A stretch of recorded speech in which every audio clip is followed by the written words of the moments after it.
I'm Maria Stanley. For the last 3 years I've been running a gender programme in the British Overseas Territories, which is basically working with women in policing to give them professional development and support them through promotion, and working with commissioners and other senior officers to work on the wider force priorities around how can we support and develop the women. And today I've got with me Darrin Simons, Commissioner of Police for the Bermuda Police Service and Chair of the Women in Policing Coordination Committee. Okay, thank you, Darren. And so you put your name and reputation behind this as Chair. What convinced you to take on that additional work? That's an interesting question. It was a combination of some good friends that were encouraging me in that particular direction, but also I just saw that there was an opportunity to have some influence in something that I genuinely think is important in policing, that is women in policing. Thank you. So, you chair the committee, it's called Women in Policing, but the end goal is actually changing how we respond to violence against women and girls. So for people watching who don't see that connection, how do you join the dots? No, that's actually a very good question. And I think I could see how people may not see the immediate connection, but I think it's about laying a really solid foundation in terms of policing response to that issue, to the issue of violence against women and girls, to the degree that policing has a role in that space, which is obviously a significant role. And what the research tells us is that women police officers have better outcomes when they're dealing with violence against women and girls than their male counterparts. And really, we need to extract every ounce of benefit, leverage every opportunity that we can to increase confidence in the police in this particular space and have better outcomes. And the other reality is that women are going to offer a different perspective than men, right? They have different lived experiences than their male counterparts. And those experiences will, without a doubt, be brought to bear or come to bear as they interact with members of the public who are experiencing, or women who are, or girls who are experiencing violence against women and girls. And also the research tells us that from jump, on a population-wide basis, that women may feel initially more comfortable engaging with another woman than a male. So it really is about stacking the deck for success, and something that is so important in policing. And one of the statistics that I kind of learned or became much more alive to is that women actually make up 51% of the population. Right. So we absolutely want to make sure we've got our services right for 51% of the population. And so as a consequence, there is a direct link between women representation in policing and the outcomes, particularly what we're talking about today in the violence against women and girls space. Yeah, thank you. And I don't know if I ever did thank you. Thank you for agreeing to take on that chair role. I think you've done an outstanding job. You've really advocated, I've seen firsthand that in way that viewers haven't, the way you have advocated for the programme with other commissioners, with donors, with your fellow command team. So yeah, thank you for doing that. We're gonna, after we finish talking, we're going to show a short film that was put together by the British Overseas Territories Women in Policing Network, which is now chaired by Lizzie Owens, which ties into the work that you're doing. You introduced the video, so can you tell us a little bit about what it's about, what you'd like people to see as they watch it, particularly in terms of our commitment to tackling violence against women and girls? Yeah, I think, it's about the 16 Days of Activism, and that's really just about raising people's awareness around the issue of violence against women and girls, and, the role that policing has to play, some of the hopes, wishes, desires for policing generally in terms of the changes that we want to see, want the communities, I say globally, but it's across the OTs, people who watch this to really realize that this is important to the police. We're committed to making positive change, and just generally raising people's awareness around the issue. As Commissioner of the Bermuda Police Service and Chair of the British Overseas Territories Women in Policing Coordinating Committee, I stand with our officers and support staff for the 16 Days of Activism. This year's theme highlights the growing threat of online violence such as harassment, image-based abuse, and digital coercive control. It calls for collective responsibility to make digital spaces safe for everyone. This campaign reminds us that change begins with awareness and action. Across our territories, our officers and staff are united in supporting survivors, holding offenders accountable, and working towards communities where respect and equality guide us all. I encourage you to unite to end digital violence against all women and girls. For 16 days, we raise our voices for every woman and girl silenced by violence, including the growing harm occurring online. Silence is not safety, it only protects abusers. Speak up and shine a light, because awareness is power and it starts with us. Consent doesn't end when you press send. Revenge porn, deepfakes, leaked images, they are all acts of violence. Every woman has the right to control her body and her image. Domestic abuse comes in many forms: emotional, financial, physical, and coercive control. Abuse isn't always visible, but it is always devastating. Home should be a place of safety, not fear. We stand with survivors, and we fight for change in our communities. Sexual violence is not a woman's issue. It's a human rights crisis, and we all have a role to play. 1 in 3 women experience sexual abuse in her lifetime. That is one too many: rape, assault, coercion. These crimes steal lives, voices, and futures, and will not be silent. Speak up, stand up, reach out. Together we can end violence. It starts with awareness and it grows with action. Change is possible, but only if we demand it. Don't ignore the signs, report it, call it out, and support survivors. Technology shouldn't be a weapon of control.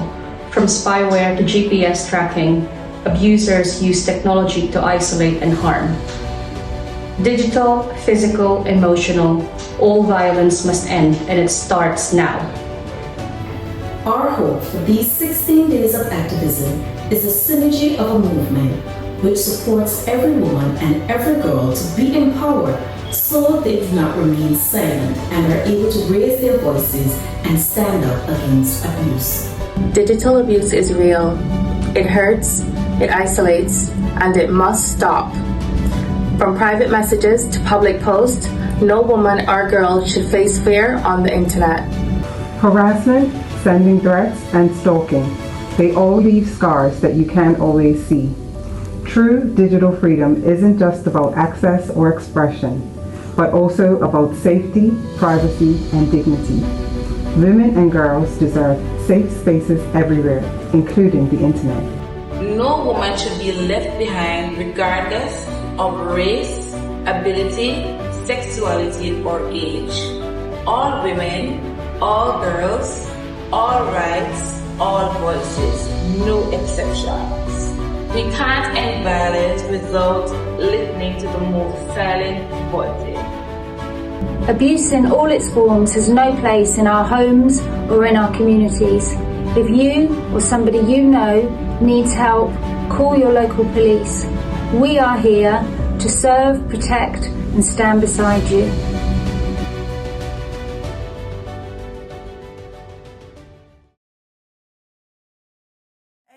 So, now that I've put you up, when you look back over the last 3 years of the programme, what's the one moment that made you think, this is why women in policing matters? Well, I mean, I have maybe one or two stories. One or two stories where one of them is a woman police sergeant. She was actually a firearms officer, happened to attend a domestic complaint for a lady that was known to police, like we had frequent contact, and she was anti-police, but yet herself a victim of domestic violence. And she just didn't have confidence in police. And as she interacted with this one woman police sergeant who was a member of the firearms team, she just had a complete 180-degree turn in terms of her trust and confidence in the police and willingness to call us, willingness to trust us in dealing with her engagement. So that's, one particular incident that is just really sort of springs to mind, of an actual incident. But for me, I think when I think about the women in policing, for a while, I had always been alive to the fact that, there was less than 30% women in the organization. And I just recognized that there was an opportunity for more women in the organization. And just from an altruistic kind of space, underrepresentation, I could get behind that, right? Not making it my life's work necessarily, but when people talk about changes that need to be made, I could really get behind the notion that there should be more women in policing. And it wasn't until I really learned about the impact that women in policing would have in terms of the outcomes against violence against women and girls. And more broadly for me, it's about just building trust and confidence in policing, that just having more women in the organization can raise trust and confidence in the community. That was one thing. And the other one was just some research that was shared with me that, women leaders can build more cohesive teams. As a generalization, again, we already mentioned they bring that different lived experience. From a policing perspective, they have less, their use of force tends to be less, and I think that's always a good thing. Obviously in policing we have to use force at particular times, but if we can reduce the amount of times we do that, that's just a good thing all around. Build better teams or more cohesive teams. I think they can be more just generally inclusive around ideas, in that leadership sphere. And both of those teams both of those issues can have a significant impact in the organization and most importantly in the public's perceptions around trust and confidence. So for me, it was learning those two things. And then I shared that there are others, right? But that one was particularly about a woman that was well known to us in Bermuda. It's a small community, as being kind of anti-police, despite us having sort of helped her many times. But this one particular woman police officer who probably just approached her in a different way. And it was her different lived experience that was the key that unlocked that relationship. And that's an example where I think just advocating for more women in policing generally, and particularly women in, just a good representation of women in leadership in policing, just pays dividends in terms of the outcomes that are very important to policing, and obviously to me as commissioner. Well, if the women aren't at the tables where the decisions are getting made, their voices aren't being heard in that, so... Absolutely. You do have to be at the table where decisions are made to really sort of have that more impactful influence. Definitely. So we've spent the 3 years building networks. I think we might have really covered this, that developing women and seeing more than being promoted. I think we went from 20% of promotions being women to 30% of the promotions, which was a huge leap in just over 2 years that was. But from your perspective, I think, to be fair, I think you have touched on this. How's it already changing the way, not just Bermuda, but the wider overseas territories forces do their policing? So I just think, as we increase the amount of women in policing generally, whether it's the overseas territories or just policing in generally, we're going to likely see better outcomes. And sometimes it's difficult to make those causal links to changes. But I think in the organization, I just appreciate the different perspective that women can bring. I know, and we are speaking in generalizations. Let's be clear around that, right? I think the different leadership style that women can very often approach leadership about can produce better, different outcomes. And I continue to advocate for that change. So, when you talk to commissioners and governors about this work, what's the single hardest truth that you share with them about policing's role in this space? People, I think like me, people would just naturally get behind the notion that women are underrepresented in policing. It's traditionally been a male-dominated organization. And I just don't think there's anybody who's sort of, that I encounter, who's like resistant to the notion of, hey, do you know what? We would benefit from, or we could use more, or we should have more women in policing. That's not the, I think people just naturally go, yeah, I can see that.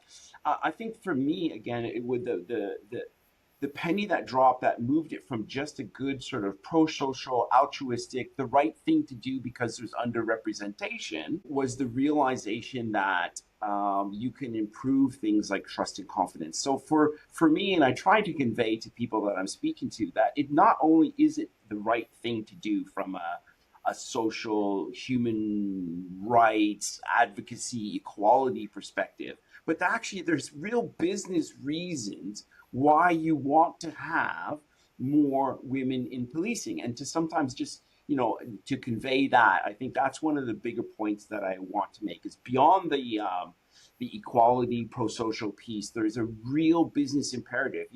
Research has shown just generally around the more diverse organizations are, that they can, and if we're talking about for-profit organizations, they can be like 15% more profitable just because they're more diverse, and it's that different lived experience piece that's just being brought to bear at all the challenges that a business might encounter.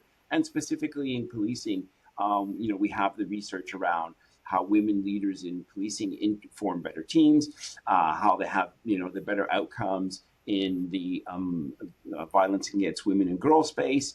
And it just makes sense from a business perspective, not just the right thing to do, to have more women in policing. So if you want to build more trust and confidence, hire more women. Do you know what I mean? Like they don't always get that connection. And that's one of the points that I, try and stress home, when I'm having those conversations. I think you're and right. also the link.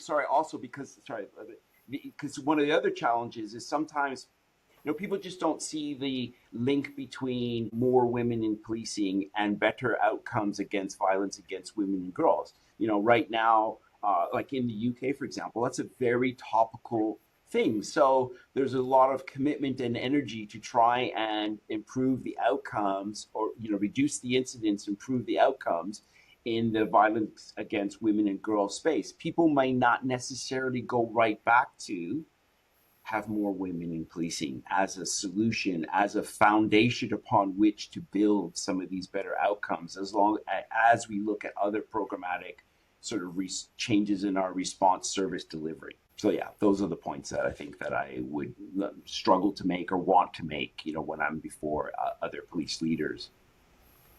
Yeah, I think I think you're lucky. You maybe surround yourself by good people. I definitely hear, some negativity around it. People that just think it's political correctness and they don't see the need. I mean, even a UK MP not that long ago said, really, actually, there should be more men in policing. So you're in the minority. Okay, you're probably right. The people that I'm meeting day to day are not the ones that are actually vociferously expressing those kinds of views. But you're absolutely right.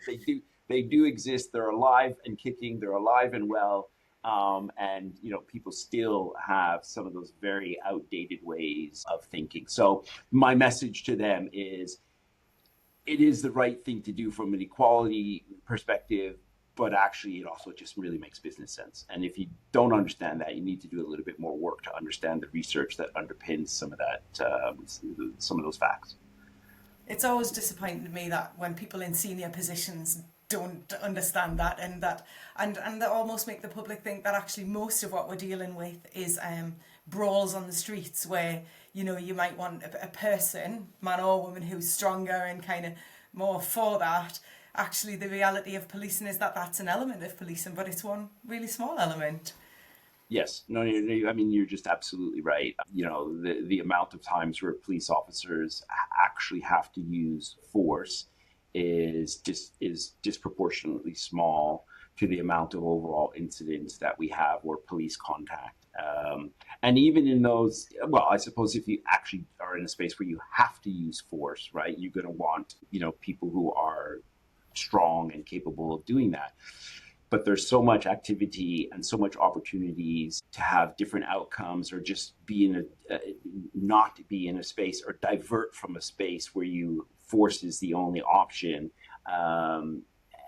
And, the reality is, women can maybe get us to those alternatives quicker, on average, maybe more than men can. And we are talking on average, we're speaking in broad brush strokes. Not every woman has these capabilities, and not every man simply does it, right? We're just speaking in generalities about some of the differences that the genders bring.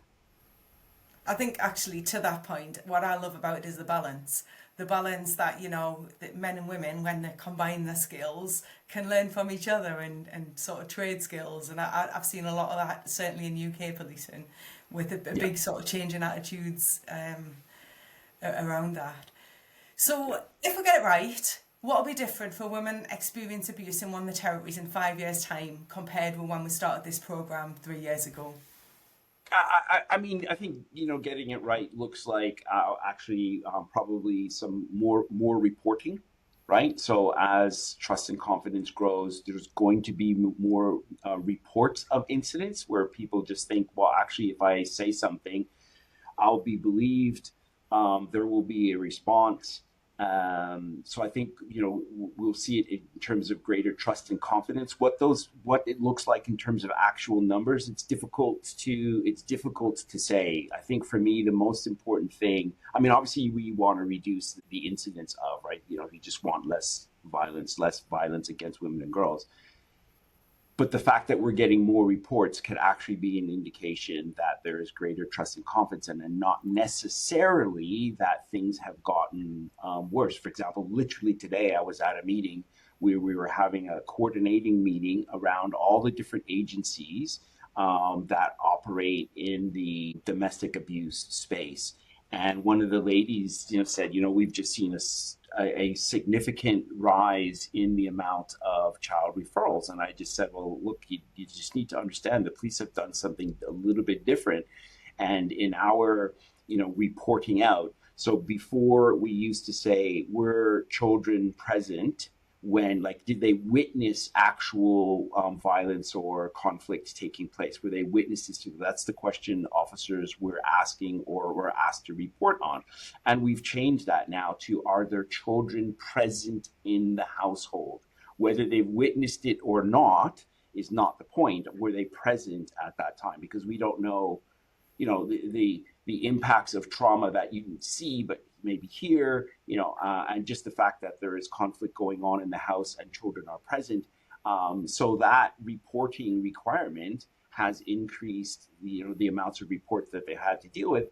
And they've just said they've actually had to look at, their capacity to respond. So I'm saying all that to say that, you really need to dig deeper in terms of whether or not you have more reports. And I do think that as trust and confidence in the police goes up, particularly in the population group of women and girls, you are likely to see more reports, because it is underreported, because they don't have trust and confidence. Yeah. So, it's a bit sad that you're talking about numbers have gone up, but the positive piece could maybe be that they have hope, trust, confidence in the police service that they're calling, that an appropriate response will be provided. So all up to say, because you said 5 years from now, what does it look like? And I'm not entirely sure, but there are a number of measures that we can look at to see how we've moved or moved the pendulum in the violence against women and girls space. Well, personally, I think that's a really great example of something that Bermuda Police has done. It's a small shift, and straight away, other agencies have seen a massive change. And I agree that is around trust and confidence. That's around wider thinking. And I know, I'll give you a plug here. I know, for example, that you have invested heavily in that space with dedicated officers, domestic abuse officers, and the trauma-informed training, and all of those things that have made your police service a better service to everyone in the community. So all of those things, for my mind, that I've observed happening in the last 3 years is what's pushed you to this point, and you're only really at the start of it. Yep, no, I agree, and I do believe that our investment in this sphere, whether it's a combination of women in policing and violence against women and girls, is going to pay significant dividends, over time. Because it is about, you're talking about shifting mindsets within the organization and within the community, and that just does take time. It does, and I think the other thing as well, sorry, we've gone down a bit of a rabbit hole here, but I also think that if you looked 10, 15 years down the line, those children that you're now getting safeguarding for might not turn to gangs. It takes a long time for these things to play out, but actually, we're talking about really long-term benefits to the community. Yep. No, you're absolutely right. And we're fortunate, and, Bermuda does have some challenges around gang violence, right? And, that has been, a catalyst for a sort of community-wide, government-wide response. I still feel, we have much room to go in terms of getting better at what it is we're doing, but we've definitely shifted into a space where there's greater, broader recognition that, the issues that we're talking about are societal issues and not just law enforcement issues. But clearly law enforcement, whether we're talking about violence against women and girls or gang violence, clearly law enforcement has a very significant role to play in those spaces. Absolutely. Do you know, Darren, I love talking to you. I could talk to you all day, but we're running out of time. So, well, thank you very much. It's been lovely talking to you as always. Wish you a good day. All right. Take care. Have a good one. Bye-bye. Thank you, bye.